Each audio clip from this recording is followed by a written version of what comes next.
사실은 오늘 삼손 얘기하려면 삼손의 부모님을 얘기를 해야 되고, 또 그 부모님을 좀 이해하려면 이 시대의 부모님들의 마음을 우리가 이해할 필요가 있겠다, 그런 생각이 들죠.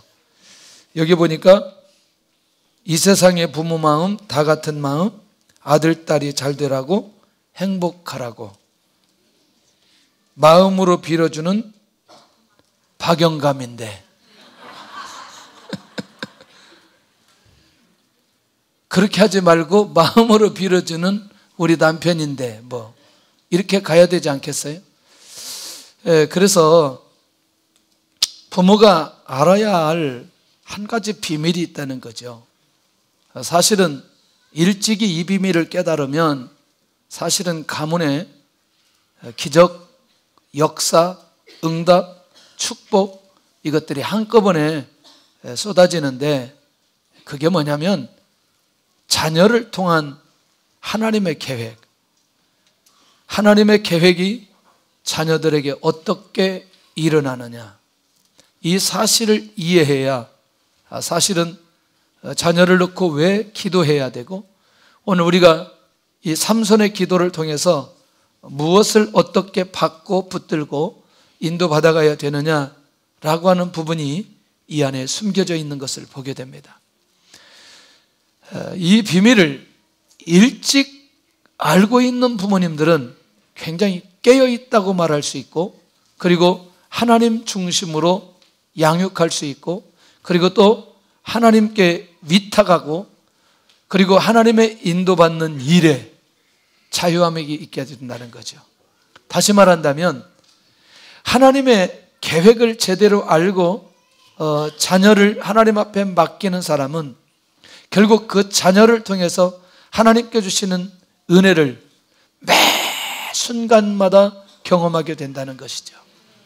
그러니 그 하나님의 뜻을 알고 있는 그 사람은 자녀를 놓고 기도하지 않을 수 없다는 거죠.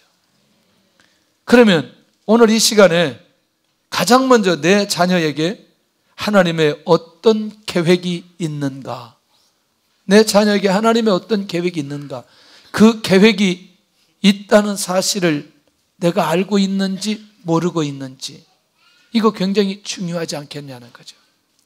이미 자녀가 출생해서 성장하고 자기의 길을 가는 자녀들 또한 지금이라도 늦지 않고 우리가 끊임없이 기도할 필요가 있고, 그리고 또 그 기도의 은혜가 또 계속해서 또 다른 자녀에게 흘러 내려갈 수 있다는 것입니다. 자, 그러면 이렇게 우리가 이해를 하면서, 이렇게 우리가 서론을 좀 이해하면서 삼손의 출생의 배경을 살펴볼 필요가 있다는 것입니다. 삼손이 출생할 때 상황을 보면은 이스라엘 자손이 여호와의 목전에서 악을 행할 때 반복된다고 얘기했죠. 사사기는 이스라엘 백성들이 뭐하고 악을 행하고, 그리고 또 이스라엘 백성들이 하나님 앞에 부르짖을 때 하나님은 또 누구를 세워서, 사사를 세워서 이스라엘 백성들을 모아내는, 구원해내는, 이게 반복되어지는 현장이 사사기의 현장이라고 얘기했습니다. 이때 당시도 하나님 앞에 악을 행하니까 하나님께서 40년 동안 이스라엘을 블레셋 사람의 손에 넘겨주어서, 그리고 블레셋 사람에 의해서 통치할 수 있는, 통치받게 되어져 굉장히 매우 어려운 그런 시간을 보내고 있을 때라는 거죠. 그러면 상황은 이해되었죠. 삼손이 태어날 때는 이스라엘 민족이 블레셋 손에 40년 동안 고난당할 때였다라는 거죠. 어려울 때, 쉬울 때, 어려울 때예요. 이때가 삼손이 출생할 때인데, 단지파 마누아의 집에 아들이 없을 때 마누아의 아내에게 하나님이 찾아갑니다. 하나님의 사람이, 정확하게 말한다면 하나님의 사람이 찾아가게 됩니다. 그것도 잘 아이를 낳고 있을 때가 아니고 아이를 낳지 못할 때 여호와의 사자가 마누아의 아내를 찾아가게 됩니다. 우리가 한 가지 최근에 많은 분들이 자녀를 가지려고 애를 쓸 때에 이 비밀이 하나 있어요. 대부분 성경에 나타나는 인물들을 보면은 잘 자녀를 갖지 못할 때 하나님께 기도하게 만들고 하나님께 서원하게 만들고 하나님의 뜻을 먼저 보게 만들고 그 다음에 자녀를 주는 경우들이 많이 있습니다.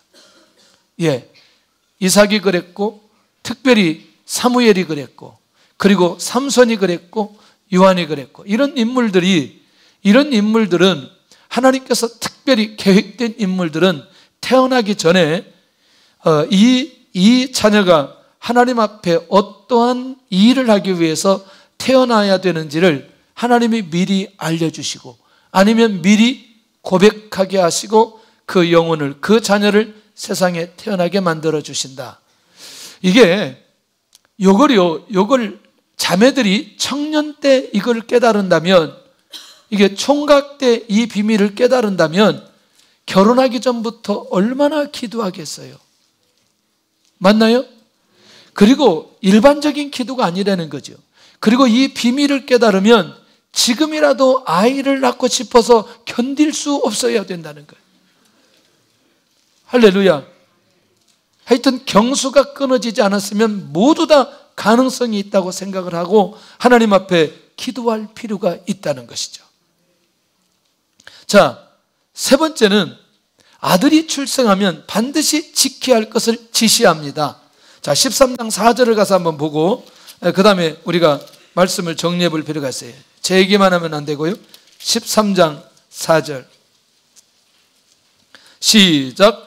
그러므로 너는 삼과 포도주와 독주를 마시지 말며 어떤 부정한 것도 먹지 말지니라.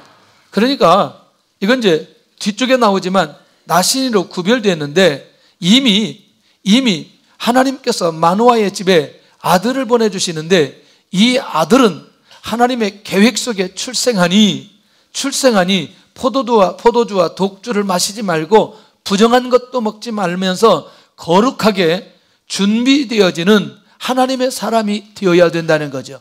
그러면 이때 하나님의 사람이면 누구예요? 사사죠, 사사.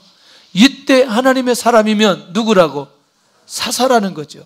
그러니까 그렇게 이미 태어나기 전부터 삼손에 대해서 아주 소상하게 말씀하고 그리고 이 비밀을 부모님에게 먼저 알려주는 것을 보게 된다는 거죠.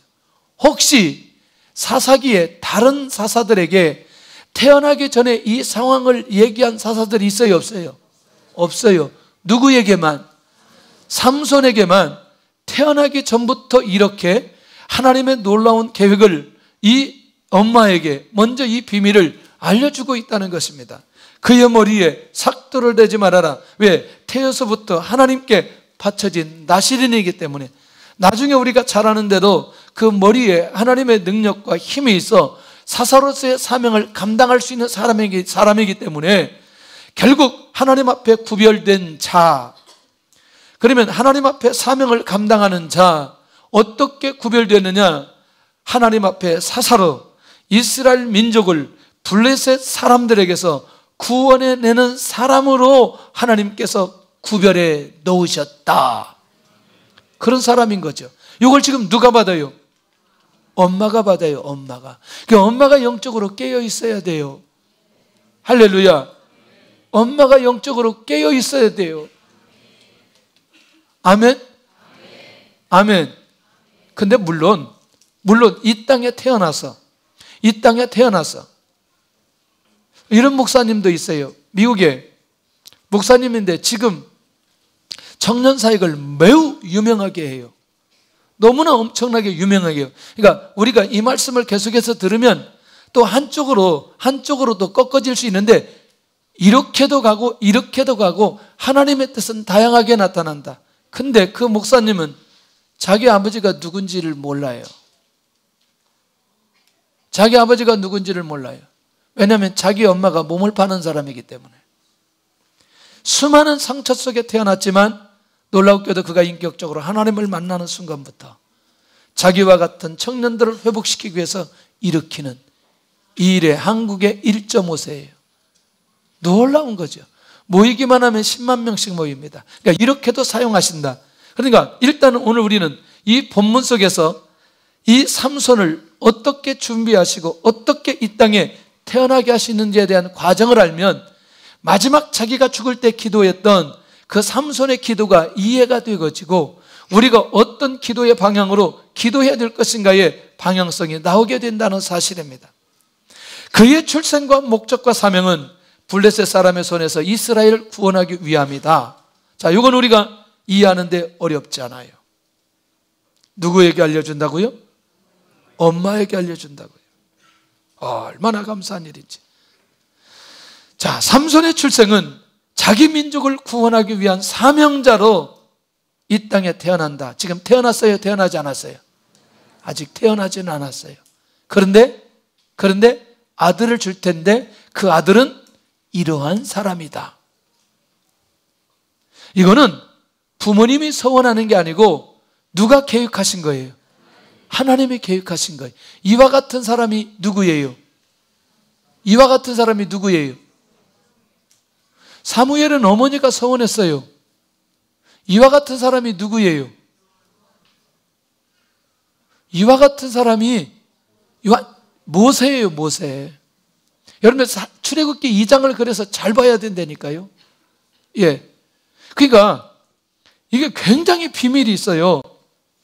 자, 조금 더 가볼게요.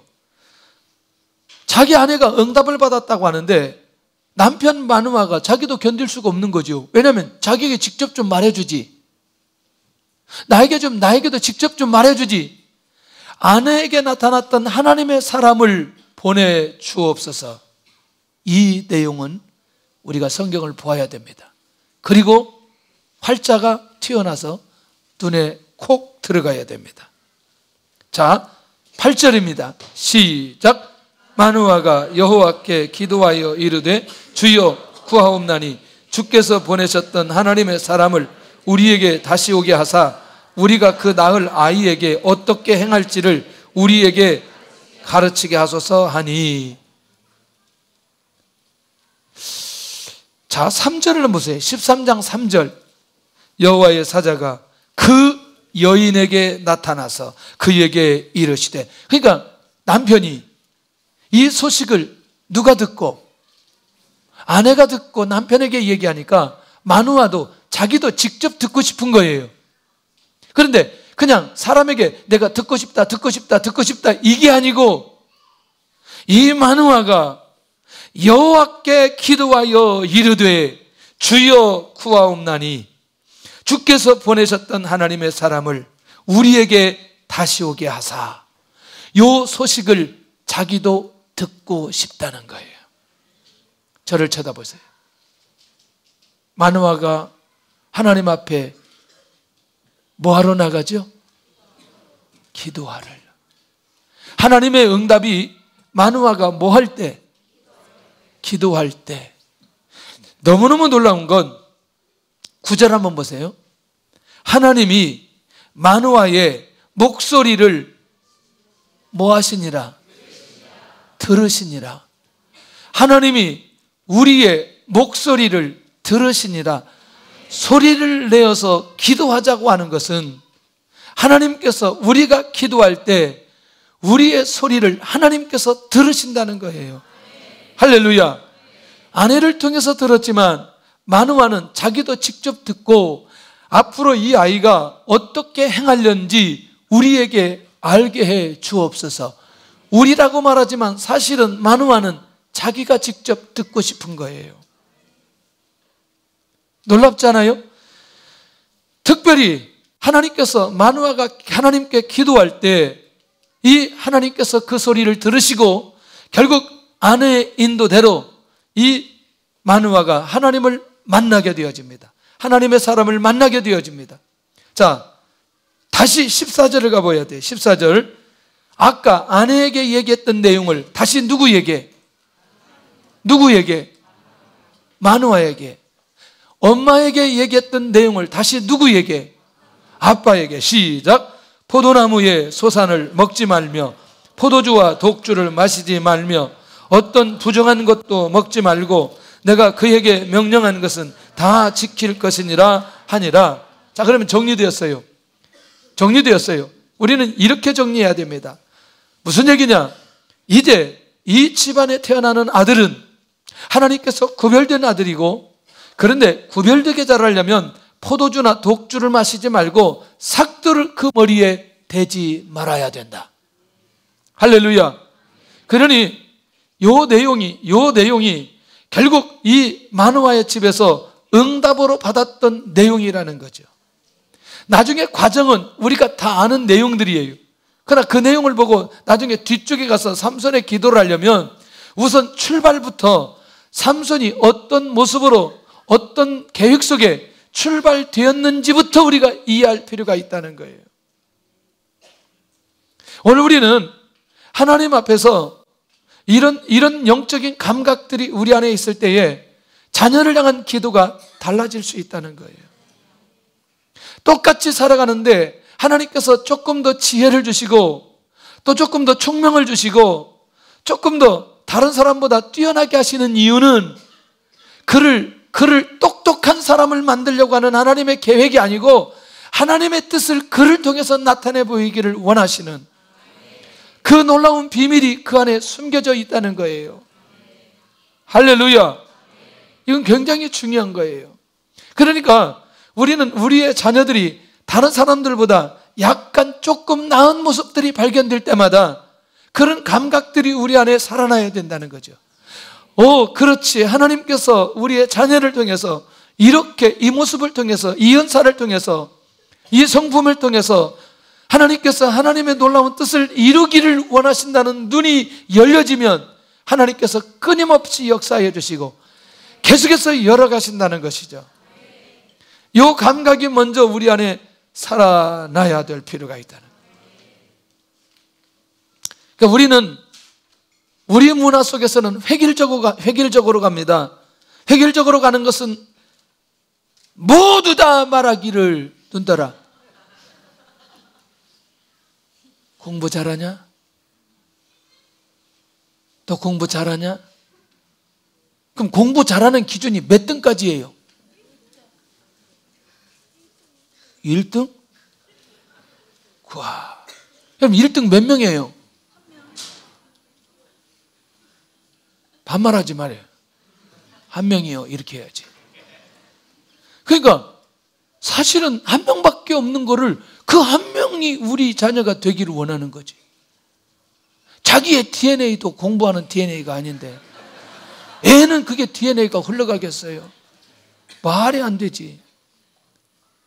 부모님 속썩이고 그렇게 애통하게 만들면서 자녀들은 뭔가 효도하는 자녀들이 되기를 원하는 마음이 있다는 건 그 마음 자체가 사기꾼이 가지고 있는 마음이지.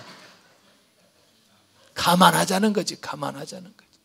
그러니까 지난번에 말씀드린 대로 결국 하나님께서 특별히 우리의 자녀들을 통해서 하나님의 뜻을 이루려고 하는 그것이 있는데 삼손에게는 뭐예요? 아니 정말 이상하네. 삼손에게는 뭐예요? 아니 그거 말고 아이고 이렇게 삼손에게는 뭐예요? 힘! 무슨 뭐 다른 소리 하고 있어요. 무슨 힘만 쓰면 돼요. 삼손은 맞잖아요. 다른 게 아니라니까. 무슨 뭐. 다니엘은 뭐예요? 다니엘은 이게 뭐 하여튼 가만히 있어요. 좀 한 사람 얘기하면 가만히 있어요. 그냥. 그러니까 이게 이해가 되시죠? 모세는 또 어때요? 모세는 또 어떻게 해야 돼요? 뭐를 잘해요? 할렐루야. 예. 이게 다 다르다는 거죠. 하나님께서 사람을 쓰시는 기준이나 은사를 주신 게 다 다른데 획일적으로 가려고 하지 않기를 바랍니다. 자, 조금 바빠요. 오늘 바쁜데. 자, 어머니 아버지에게 동시에 삼손에 관해서 말씀하신 하나님. 자, 그러면 블레셋 사람을 구원하기 위해서 하나님의 계획인데, 자, 오늘 지난번에 한번 우리 목사님 한 분이 오셔서 삼손에 관한 얘기를 좀 했거든요. 굉장히 저도 그 부분에 같이 공감을 좀 하고, 여러분들 혹시 전체적으로 이제 먼저 큰 그림을 하나 좀 보여드리면, 주로 삼손은 누구를 좋아한다? 여자를 좋아한다. 근데 그 여자도 어떤 여자를 좋아해? 이방 여자라고 얘기하면 안 되고 찍어서 얘기해야 돼요. 블레셋. 14장 4절을 보면은 우리가 방향이 잡히기 시작할 거예요. 자, 여러분들 나중에 뒤쪽에 갈 때 흔들리지 않게 해서 14장 4절을 여러분들이 꼭 보셔야 돼요. 제가 그쪽 방면으로 얘기할 때 목사님 해석이 그렇게 가야 되느냐? 잘 봐야 돼요. 시작. 그때에 블레셋 사람이 이스라엘을 다스린 까닭에 삼손이 틈을 타서 블레셋 사람을 치려 함이었으나 그의 부모는 이 일이 여호와께로부터 나온 것인 줄을 알지 못하였더라. 무슨 얘기예요? 3절 가야 돼요.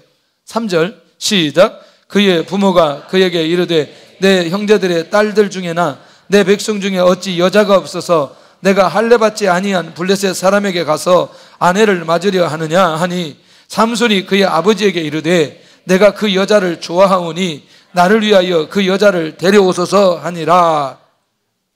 하하.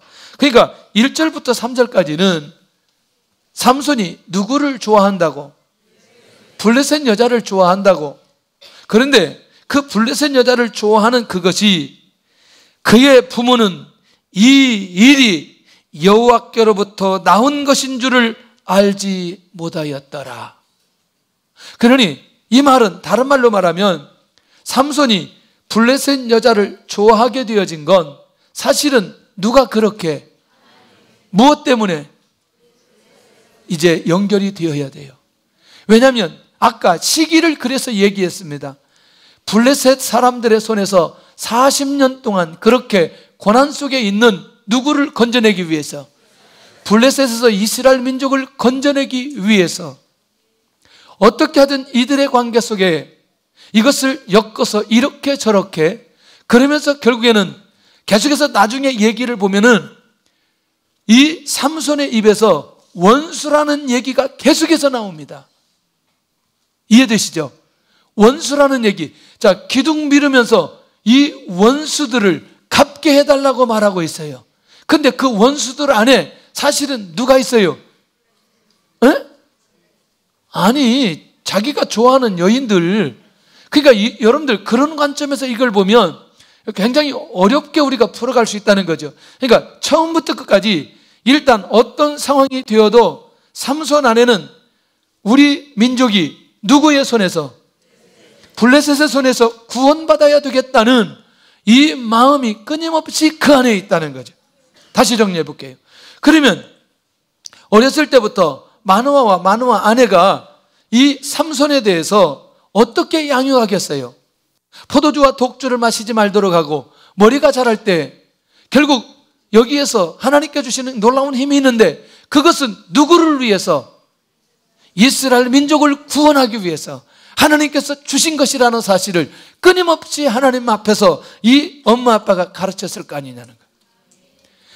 그러니 이 감각이 오늘 이 삼손에게 있게 될 수밖에 없다는 거죠. 블레셋 사람을 치기 위한 누구의 섭니다?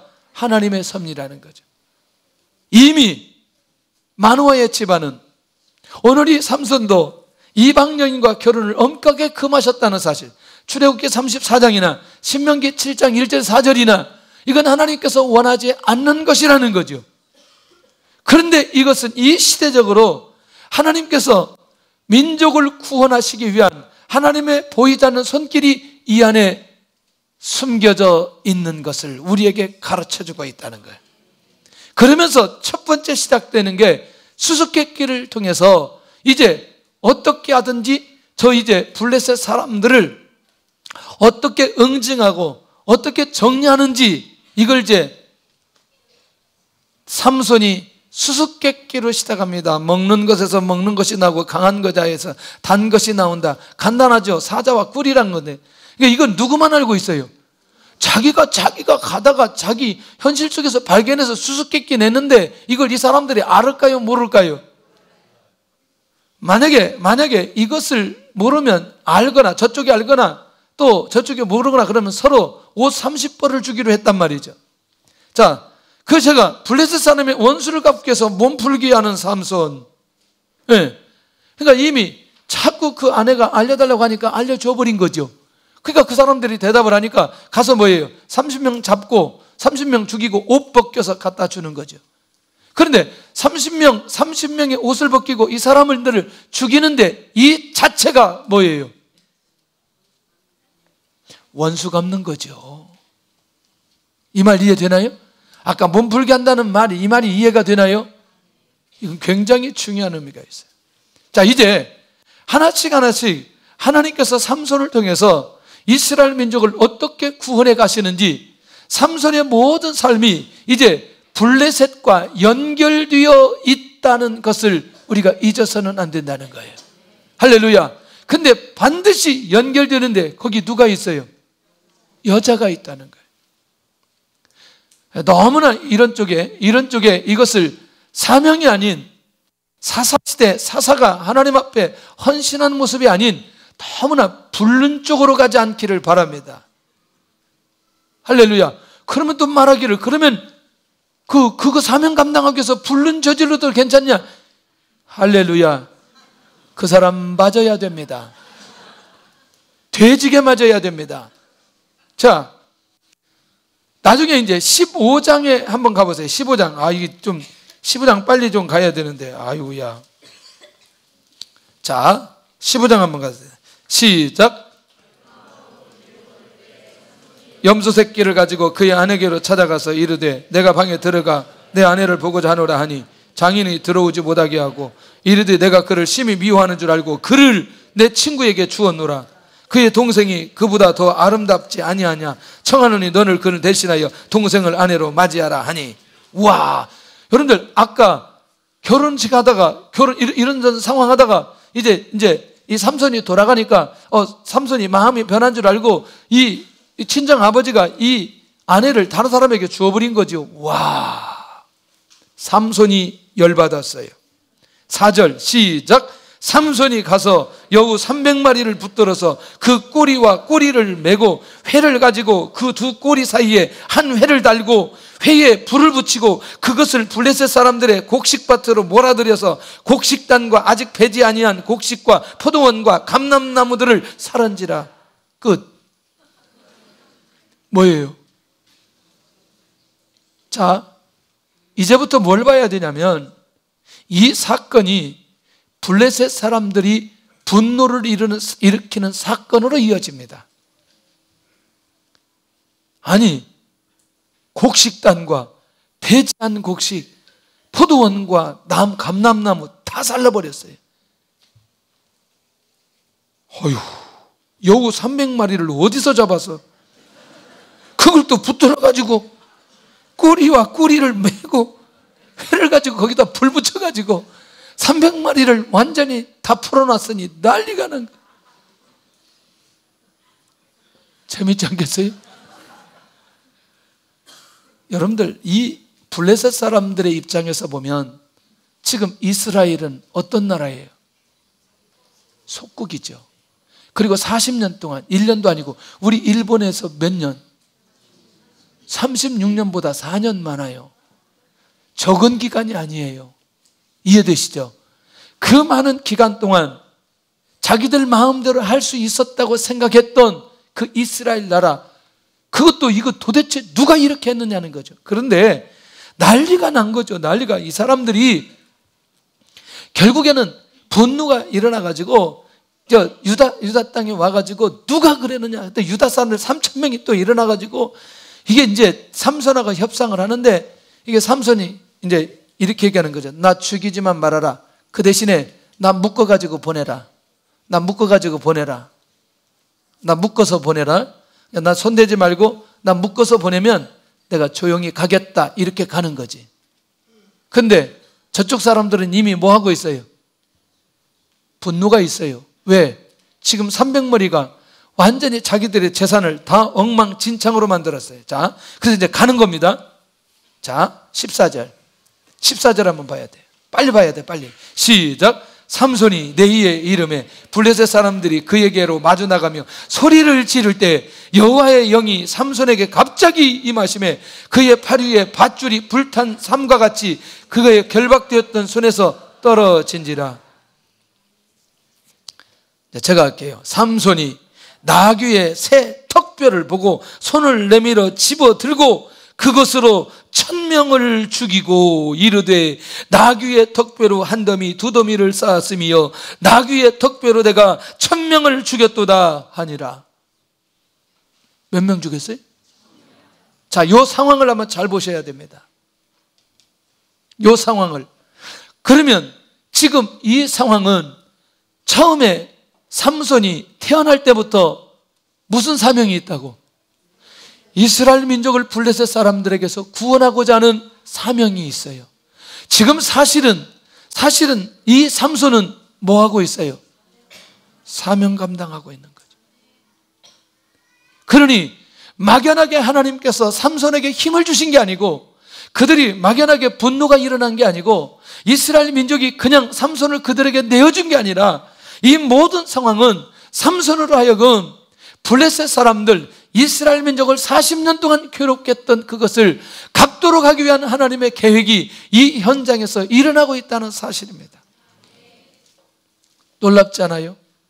그런데 상황은 여러분들, 다윗과 블레셋이 싸우는 그런 싸움이 아닌, 사사시대에 하나님께서 삼손을 사용하시는 방법은 다른 시대에 사용하는 것과 전혀 다른 방법으로 삼손을 사용하고 있다는 겁니다. 이해되시죠? 그 말. 그러니까 저쪽에서 분노 일어나고 이쪽에서 보내주고, 그런데 싹 끊어지고, 그리고 턱뼈 하나 잡았는데 이게 1000명. 할렐루야. 혹시 사람 때려봤어요? 근데 여러분도 한번 생각해 보세요. 나귀 턱뼈 하나로 1000명을 죽였다는 건 하나님께서 주신 능력이 아니면 이건 불가능하다. 그러니까 하나님께서는 그에게 주신 사명을 감당할 수 있도록 사람들이 가지고 있는 힘에 추월되어서 그 일을 감당하게 만드는데, 이미 출생부터 블레셋 사람들을 선보게 하기 위한 하나님의 계획이 삼손에게 있기 때문에 계속해서 가는 거예요. 저는 삼손이 이스라엘 사사로 20년 동안 지내게 되는 15장 20절에 있는 내용이 눈에 들어오는 거죠. 자, 이렇게 1000명 죽인 기록이 있고, 그 다음에 20년 동안 사사로서의 사역을 이 삼손이 감당하게 됩니다. 그리고 우리가 너무나 잘 아는 들릴라를 만난 삼손, 그리고 그 이후에는 이제 이해할 수 있겠나요? 블레셋 여인에게만 집중하는 삼손의 모습. 왜 삼손은 그렇게 블레셋 여인에게 집중하는가? 영적인 감각이 있기를 바랍니다. 예, 우리의 시야가 조금 더 넓어지면 좋겠다, 그런 생각이 들고요. 삼손은 왜 계속 들릴라에게 유혹을 받는가? 삼손은 여인에게 약한 사람인가? 여인에게 약한 사람인가?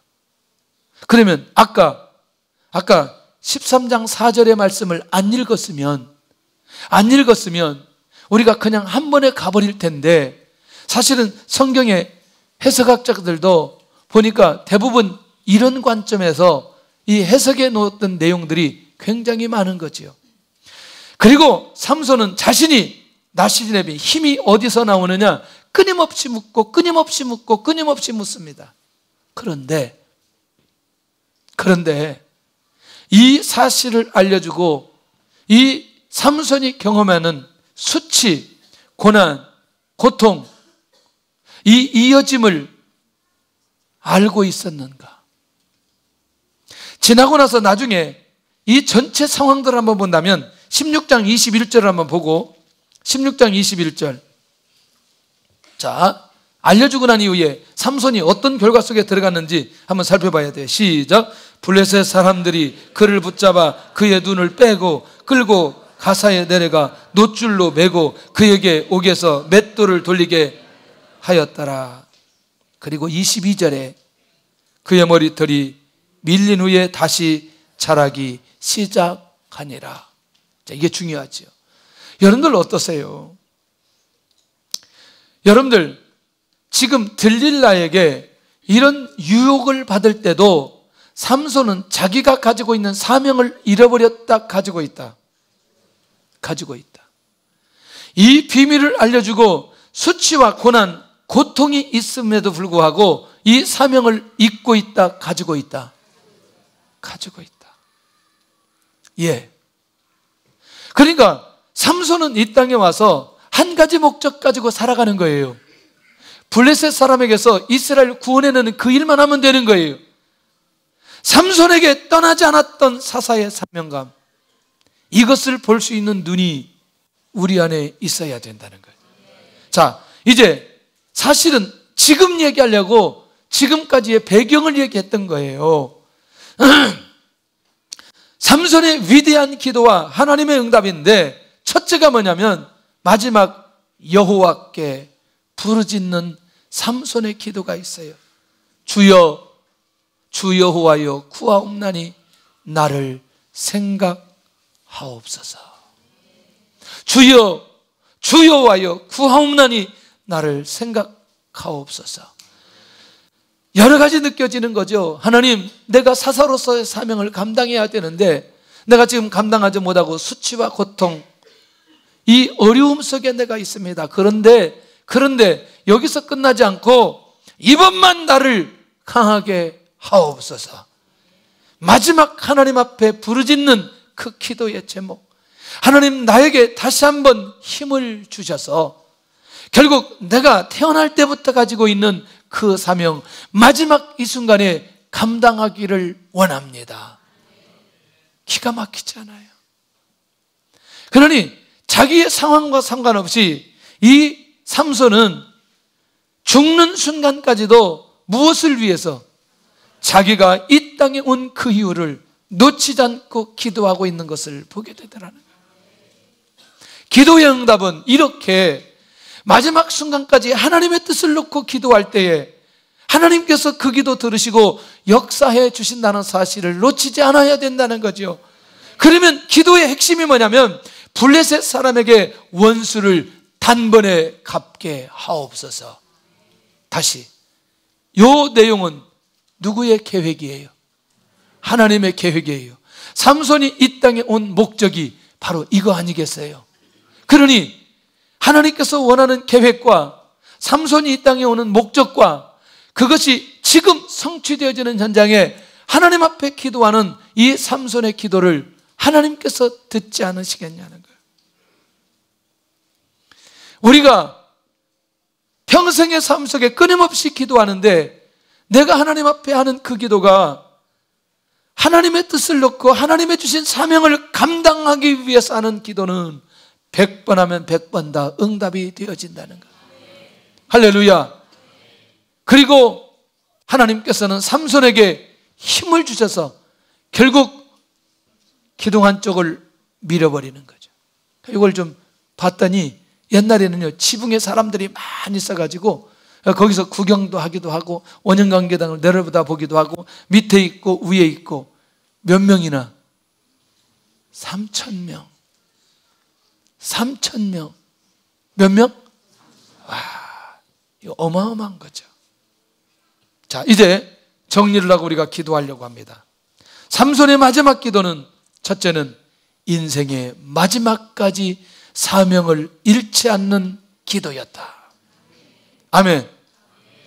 결국 구별된 자 나실인의 사명자의 기도에 하나님께서 응답하실 수밖에 없었던 건 바로 사명을 잃지 않는, 인생의 마지막 순간까지도 얼마나 멋있게 삼손이 살았는지, 결국 그 비밀을 알려줘 그 수치와 엄청난 어려움을 경험하기는 했지만 결국 그것을 잊지 않고 있었던 이 삼손의 모습을 우리는 기억할 수 있다는 것이죠.